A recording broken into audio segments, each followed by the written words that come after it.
Hello everyone, this is TVC News at 1. I am Abosadi Adeniwadremi. We are monitoring developments in the nation's capital where the Federal High Court has adjourned the trial of leader of the Indigenous People of Biafra, Nnamdi Kanu, to 6th, 7th and 8th of May for continuation of hearing.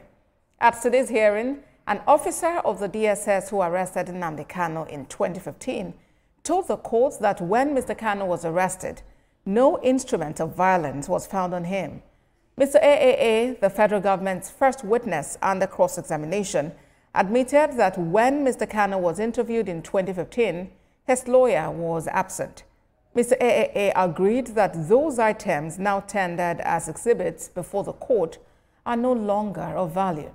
At the last hearing on Tuesday, the court granted the request for the witnesses to testify behind screen due to security reasons. Our senior reporter, Celestina Area, joins me on the news for more updates. Celestina, what more can you tell us about hearing in the case involving leader of the Indigenous People of Biafra, Nnamdi Kanu? Oh, well, about today, so far so good. The trial is going on very smoothly, and considering the evidences given by the first prosecution witness today, so far, nothing incriminating has been found against the the leader of IPOB, which is Nnamdi Kanu. So we don't know what is to come as the proceedings continues, and we don't know for sure how many witnesses the federal government is going to call. This is just the first witness, and he was cross-examined today by counsel to Nnamdi Kanu Agabi, and wherein he made some findings that the way Nnamdi Kanu was interviewed without his lawyer present, that most of the items that were seized or collected from him in 2015 have no value anymore because it's over 10 years. But Justice James Omotosho told Kanu Agabi, which is counsel to Nnamdi Kanu, to come by way of application before the court seeking the release of some of those items, wristwatches, gold chains and necklaces, and see if Mr. Kanu can provincial sell them and get something out of it. But so far so good, they have no importance. So it won't be of any good for either the prosecution or the defendant for those items to still remain in the custody of the court, because now they are exhibits. So the court adjourned to 6th, 7th and 8th for continuation of trial. So the conclusion of the cross-examination of the first witness will be done and the second prosecution witness will be called.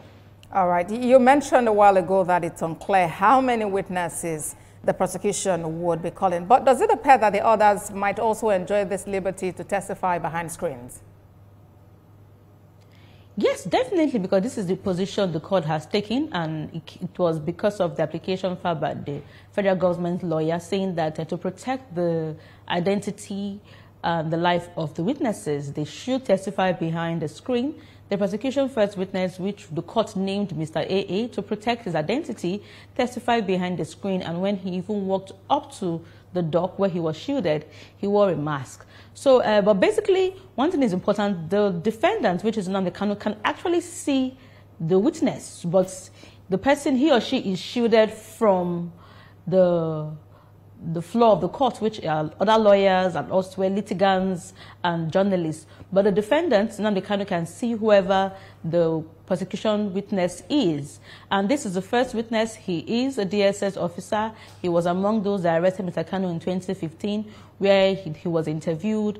And also he said he was among those who escorted Mr. Kanu to their headquarters here in Abuja. Celestina Area for us in Abuja. Thank you very much. We'll definitely be back to you when hearing in this case continues. Thank you again for the updates.